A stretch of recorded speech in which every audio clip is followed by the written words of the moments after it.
Hi welcome to T-SAT. నా పేరు దివాకర్, నేను మీ రీజనింగ్ ఫ్యాకల్టీ. ఓకే, ఇప్పుడు ప్రీవియస్ ఇయర్ క్వశ్చన్ పేపర్లో భాగంగా మనకు most important topic syllogism topic.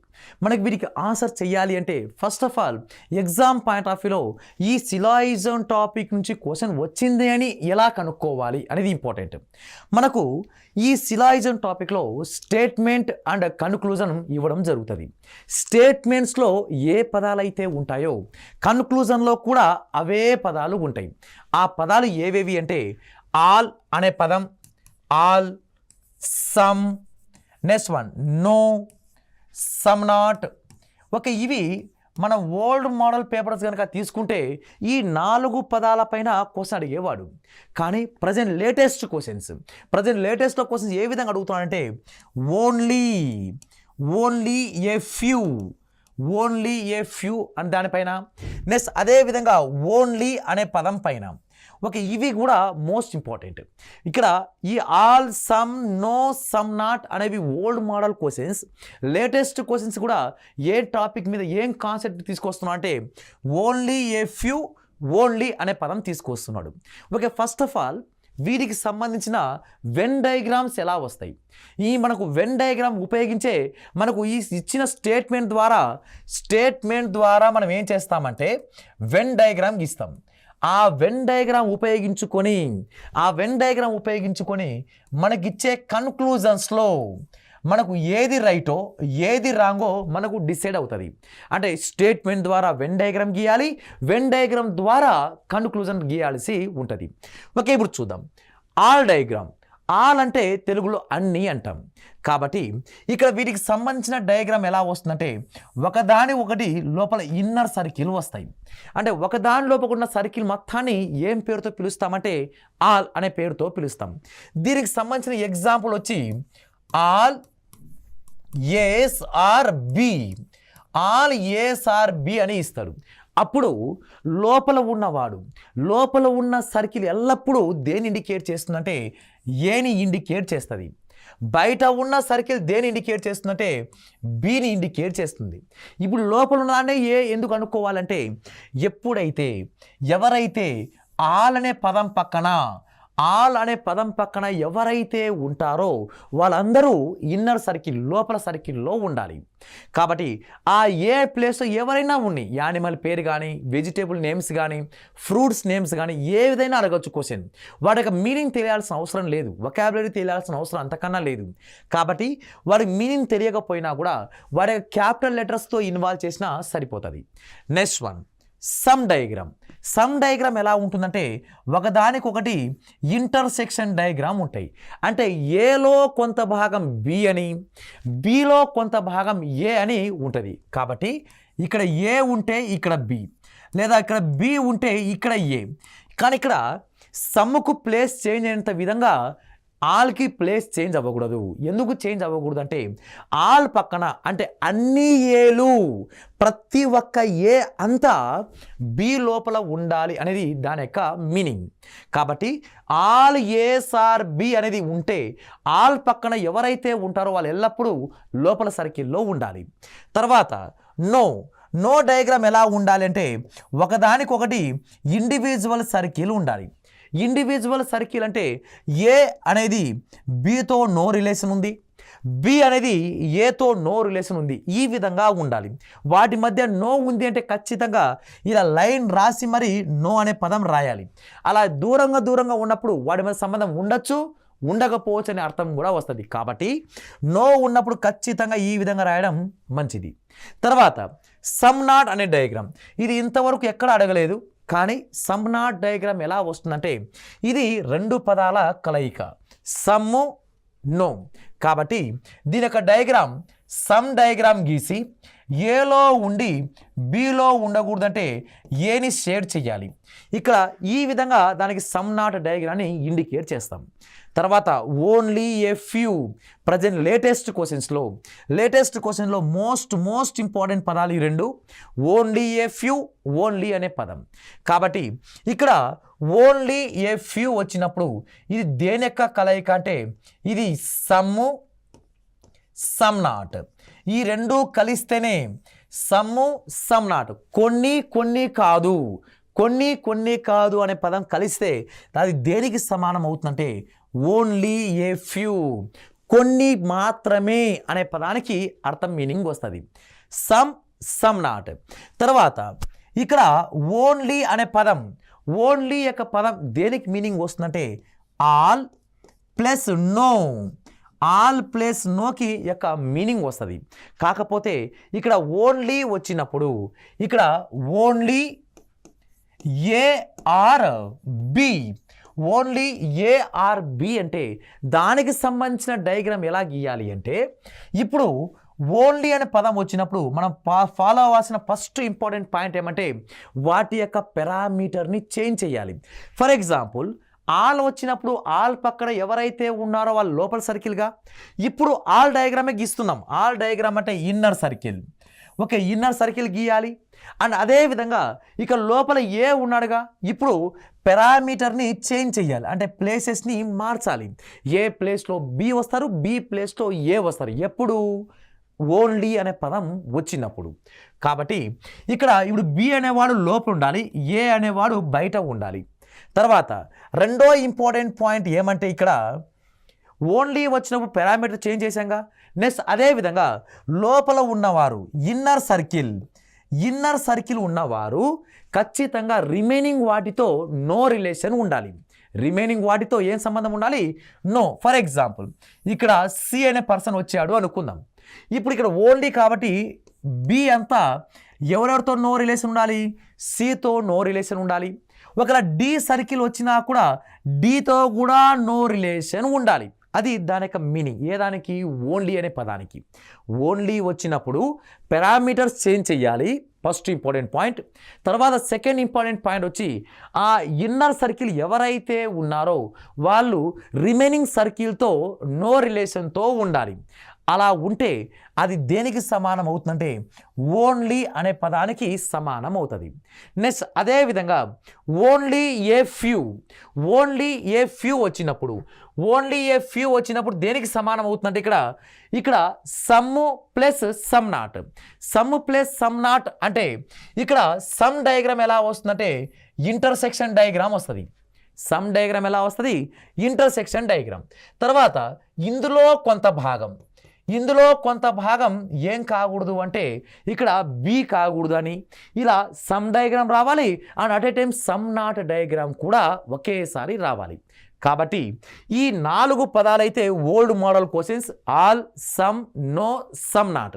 Latest questions వచ్చి ఓన్లీ ఏ ఫ్యూ పైన, ఓన్లీ మీద అడిగే అవకాశం ఉంది. ఓకే, ఇప్పుడు వీటికి ఆన్సర్స్ ఏ విధంగా చేయాలనేది ఓకే ఇప్పుడు క్వశ్చన్ రూపంలో చూద్దాం.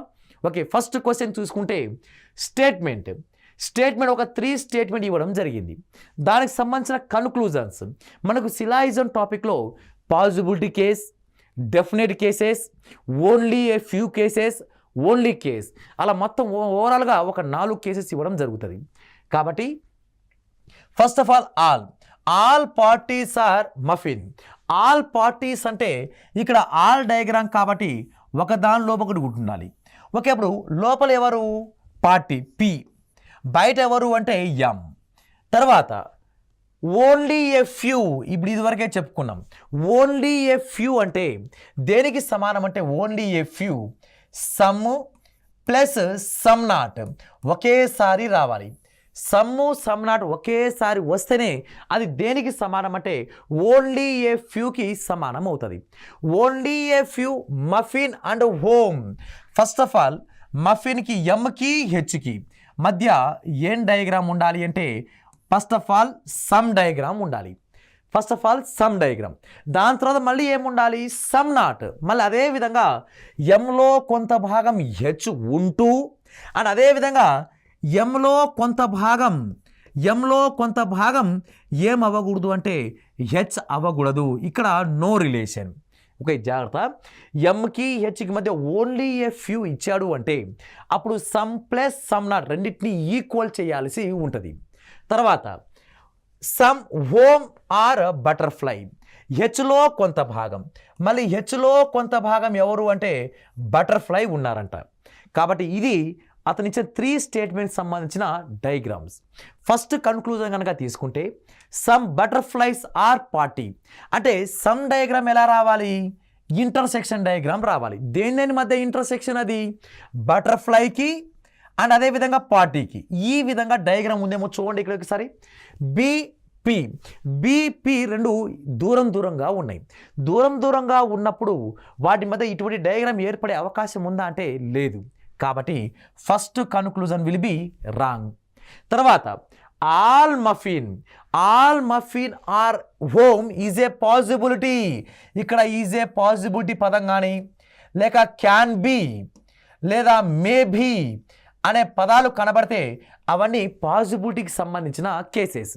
పాసిబిలిటీ పదం కనబడినా, క్యాన్ బి, మేబీ అనే పదం కనబడితే అవి పాసిబిలిటీ కేసులో ఉన్న ప్రాబ్లం. పాసిబిలిటీ అంటే ఊహించి ఆన్సర్ చెప్పాలి. పాసిబిలిటీ అవుతుందా లేదా అనేది చెప్పాలి. ఓకే, చూద్దాం. ఆల్ మఫిన్ అంటే ప్రతి ఒక్క ఎం అంతా హెచ్ లోపల ఉండే అవకాశం ఉందా అంటే ఇక్కడ అవకాశం లేదు. ఎందుకు లేదు అంటే ఇక్కడ ప్రతి ఒక్క ఎం అంతా అంటే ఆల్రెడీ నో అనే సంబంధం కూడా ఇన్వాల్వ్ అవుతుంది. కాబట్టి ప్రతి ఒక్క ఎం అంటే అప్పుడు ఆటోమేటిక్ ఈ సగభాగం కూడా ఇన్వాల్వ్ అవుతుంది. కాబట్టి ఈ సగభాగం హోమ్లో ఉండకూడదు అనేది మీనింగ్. కాబట్టి అలా ప్రతి ఒక్క ఎం అంతా హెచ్లోపే ఉండే అవకాశం ఉందా అంటే ఉండే అవకాశం లేదు. కాబట్టి second conclusion also wrong answer. రెండూ రాంగ్ అయినాయి. కాబట్టి therefore answer is a neither conclusion 1 nor 2 follow అనేది మన last option, fourth option is a మన పర్ఫెక్ట్ రైట్ ఆన్సర్ అవుతుంది. Okay, next question.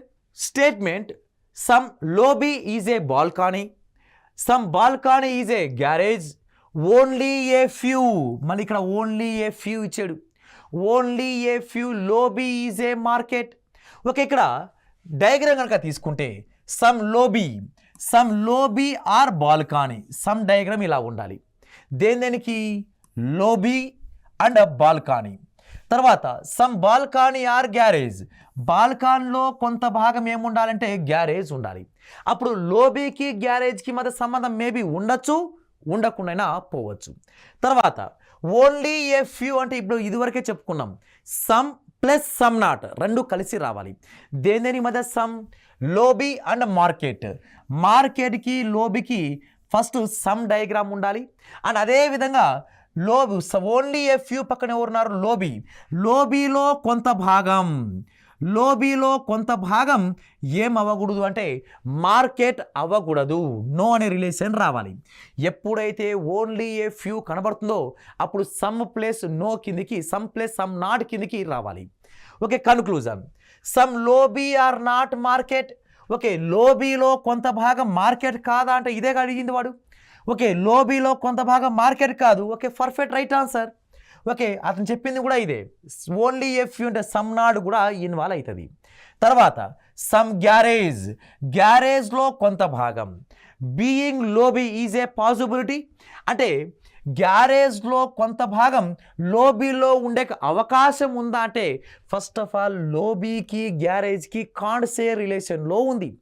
ఎప్పుడైతే ఇద్దరి మధ్య కాండ్సే వస్తుందో అప్పుడు all possibility case will be right answer.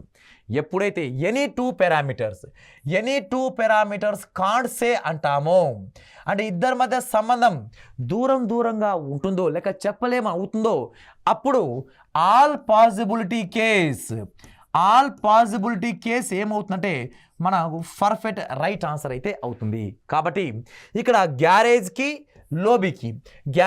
లోబీకి మధ్య కాండ్సే ఉంది. కాబట్టి కాండ్సే ఉన్నప్పుడు పాసిబిలిటీ ఇచ్చాడు కాబట్టి సెకండ్ వన్ రైట్ ఆన్సర్ అవుతుంది.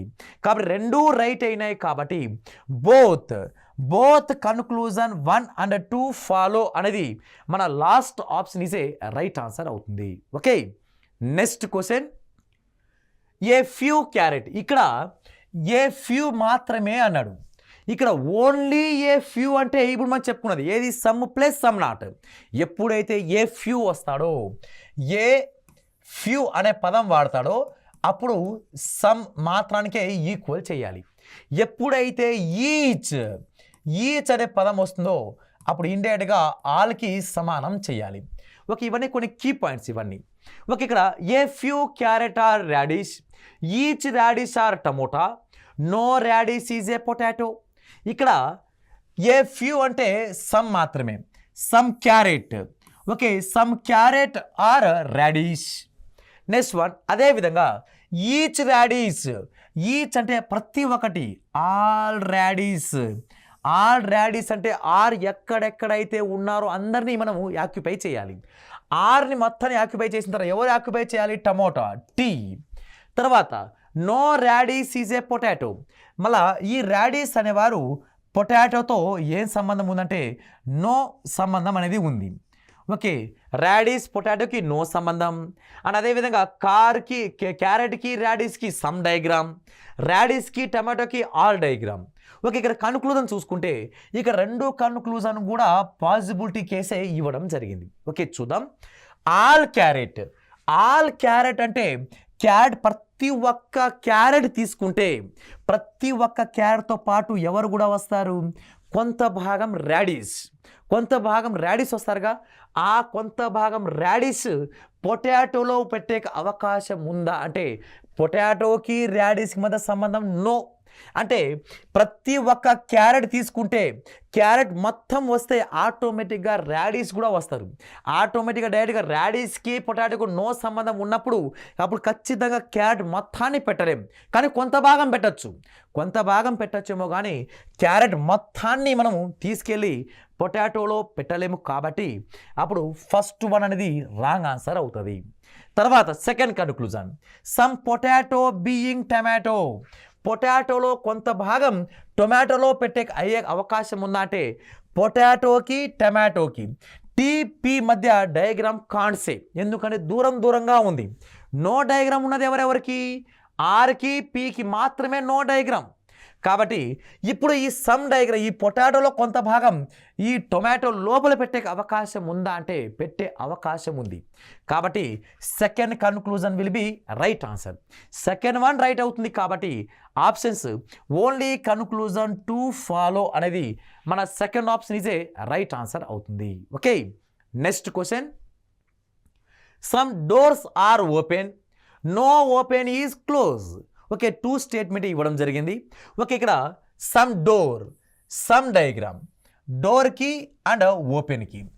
No open is close. మళ్ళీ ఓపెన్లో ఓపెన్ అనేవారు క్లోజ్తో ఏ సంబంధం ఉందంటే నో అనే సంబంధం ఉంది. ఇది డయాగ్రామ్. స్టేట్మెంట్ సంబంధించిన డయాగ్రామ్ పర్ఫెక్ట్గా గీయాలి. తర్వాత కన్క్లూజన్, ఫస్ట్ కన్క్లూజన్ తీసుకుంటే ఆల్ డోర్స్, ప్రతి ఒక్క డి అంతా ఓ లోపల ఉందా అంటే లేదు. ఓకే, ఇక్కడ కొంత భాగం ఉంది కానీ ప్రతి ఒక్కటి ఉండాలట, కానీ ఈజే పాసిబిలిటీ అంటే అప్పుడు ఉండే అవకాశం ఉంది. ఇక్కడ ఎక్కడైనా ఈజే పాసిబిలిటీ ఉందా అంటే లేదు. కాబట్టి డోర్లో కొంత భాగం ఓపెన్, డోర్లో కొంత భాగం ఓపెన్ ఉంటే కరెక్ట్, కానీ ప్రతి ఒక్క డి అంతా ఓ లోపల ఉందా అంటే లేదు. కాబట్టి ఇక్కడ మనకు ఫస్ట్ వన్ అనేది రాంగ్ ఆన్సర్ అవుతుంది. Next one second one, some door are not close అంటే డోర్లో కొంత భాగం, డోర్లో కొంత భాగం సమ్ డోర్, డోర్లో కొంత భాగం ఉన్నది ఎవరు? ఓపెన్, ఓనేగా. ఇక్కడ ఓపెన్ పెట్టి చదివితే open are not close, open are not close perfect right answer పడుతుంది. కాబట్టి ఇక్కడ ఎప్పుడైతే సమ్ నాట్ వచ్చినప్పుడు అలా విడగొట్టి మరి ఆన్సర్ చేయాల్సి ఉంటుంది. ఎలా అంటే సమ్ నాట్ అంటే సమ్ డోర్, డోర్లో కొంత భాగం ఎవరున్నారు? ఓపెన్ ఉన్నారు. ఓపెన్ ఆర్ నాట్ క్లోజ్ అంటే అతను ఇచ్చింది కూడా ఓపెన్కి క్లోజ్కి మధ్య సంబంధం నో సంబంధమే. కాబట్టి కరెక్ట్గా అతను కూడా ఇచ్చింది అదే. కాబట్టి second conclusion will be right answer. ఎప్పుడైతే డబల్ సర్కిల్ నుంచి సింగిల్ సర్కిల్కి వస్తామో అప్పుడు ఒకటే ఒక పదం కరెక్ట్. ఏ పదం అంటే సమ్ నాట్. ఆ ఒక్క పదం కాకుండా రిమైనింగ్ ఏమి ఇచ్చినా కూడా ఆన్సర్ నాకు తెలియదు, చెప్పలేము అనే చెప్పాలి. కాబట్టి ఇక్కడ పర్ఫెక్ట్ రైట్ ఆన్సర్ అయింది. కాబట్టి ఓన్లీ కన్క్లూజన్ టు ఫాలో అనేది మన సెకండ్ ఆప్షన్ ఇజే రైట్ ఆన్సర్ అవుతుంది. Okay, next question, only a few bottles are cup, only a few bottles are cup. ఇక్కడ ఓన్లీ ఏ ఫ్యూ పదం ఇచ్చాడు. ఓకే, తర్వాత ఫ్యూ అంటే జస్ట్ ఇక్కడ ఓన్లీ పదానికి మాత్రమే సంబంధం. Only a few bottles are cup, few goggles are bottles. తర్వాత no mouse is a cup. Okay, వీటికి సంబంధించిన డయాగ్రామ్. ఓకే, డయాగ్రామ్ ఎలా రావాలంటే ఓన్లీ ఏ ఫ్యూ అన్నాం కాబట్టి ఇక్కడ ఎవరెవరికి only a few, bottle, cup. Okay, bottle, మళ్ళీ బాటిల్ ఇక్కడ ఇన్వాల్వ్ అయింది కాబట్టి ఇక్కడ బాటిల్ అండ్ తర్వాత కప్. బాటిల్కి కప్కి మధ్య సంబంధం ఓన్లీ ఏ ఫ్యూ ఇచ్చాడు కాబట్టి సమ్ డయాగ్రామ్తో పాటు మళ్ళా సమ్ నాట్ కూడా రావాలి. సమ్ నాట్ అంటే బాటిల్లో కొంత భాగం కప్ ఉండాలి అండ్ అదేవిధంగా బాటిల్లో కొంత భాగం కప్పు కాకుండా ఉండాలి. అది దాని యొక్క మీనింగ్. ఏది? Only a few. తర్వాత some goggles are bottle. Okay, few అంటే కొంత భాగం మాత్రమే, ఇది పాజిటివ్ కండిషన్ కాబట్టి ఇక్కడ బాటిల్లో కొంత భాగం మాత్రమే మనం ఏం తీసుకోవాలంటే గూగుల్ తీసుకోవాలి. తర్వాత నో మౌస్ ఈజ్ కప్. మౌస్లో కొంత భాగం కప్ ఉందంటే ఇక్కడ ఫస్ట్ ఇచ్చిన పదం ఏదంటే నో అనే పదం. నో అంటే ఎలా ఉండాలి? ఇంటర్సెక్షన్ డయాగ్రామా లేక ఇండివిజువల్ డయాగ్రామ్ అంటే ఇండివిజువల్గా ఉండాలి. కాబట్టి కప్కి నోకి మధ్య, ఓకే, ఇక్కడ కప్కి అండ్ అదేవిధంగా కప్కి మౌస్కి మధ్య ఖచ్చితంగా సంబంధం ఏముండాలంటే నో అనే సంబంధం ఉండాలి. కాబట్టి ఈ కన్క్లూజన్స్లో ఈ స్టేట్మెంట్ ఉపయోగించి మనం డయాగ్రామ్ క్రియేట్ చేసాం. ఈ డయాగ్రామ్ ద్వారా ఇచ్చిన కన్క్లూజన్లో ఏది రైటో ఏది రాంగో ఫోకస్ చేయాలి. ఓకే, అట్లీస్ట్ సమ్, ఇక్కడ సమ్ అనే పదం ఇచ్చాడంతే. Some bottle are mouse. బాటిల్లో కొంత భాగం మౌస్ ఉందా అంటే లేదు. ఎందుకంటే బాటిలు మౌస్ రెండు దూరంగా ఉండడం జరిగింది. రెండు దూరంగా ఉన్నాయి కాబట్టి మనకు వాటి మధ్య ఆన్సర్ మనకు సమ్ అంటే ఇలా ఉండాలి. బాటిలు మౌస్ ఇలా ఉన్నారంటే లేరు కాబట్టి వాటి మధ్య ఆన్సర్ మనం చెప్పలేము. తర్వాత all cups being Google's is a possibility అంటే పాసిబిలిటీ కేసులో ఇచ్చాడు. ఇక్కడ ప్రతి ఒక్క కప్, ప్రతి ఒక్క సి అంతా జీ లోపల, ప్రతి ఒక్క సి అంతా జీ లోపల అంటే ప్రతి ఒక్క సితో పాటు ఎవరు వస్తారు? బాటిల్ కూడా వస్తారుగా. అప్పుడు బాటిలు గూగుల్ ఏమైనా నో రిలేషన్ ఉన్నారేమో చూడాలి. ఒక నో రిలేషన్ లేరు కాబట్టి ఇక్కడ ప్రతి ఒక్క కప్ అంతా ఓకే గూగుల్ లోపల పెట్టే అవకాశం ఉందంటే పెట్టే అవకాశం ఉండొచ్చు. ఎందుకంటే వాటి మధ్య గూగుల్కి కప్కి మధ్య సంబంధం కాంట్ సే సంబంధం ఉంది, చెప్పలేమనే సంబంధం ఉంది కాబట్టి అప్పుడు వాడు పాసిబిలిటీ కేసు ఏమి ఇచ్చినా కూడా రైటే ఆన్సర్ అవుతుంది. కాబట్టి ఇక్కడ ఓన్లీ కన్క్లూజన్ టు ఫాలో అనేది మన second option is a right answer అయితే అవుతుంది. కాబట్టి ఇవి మనకు సిలాయిజం సంబంధించిన బేసిక్ ఇన్ఫర్మేషన్తో పాటు వాటికి సంబంధించిన ప్రీవియస్ ఇయర్ క్వశ్చన్ పేపర్లో భాగంగా మనం కొన్ని క్వశ్చన్స్ చూసాం. వీటితో పాటు మీరు నంబర్ ఆఫ్ క్వశ్చన్స్ ప్రాక్టీస్ చేయండి. All the best. Thank you.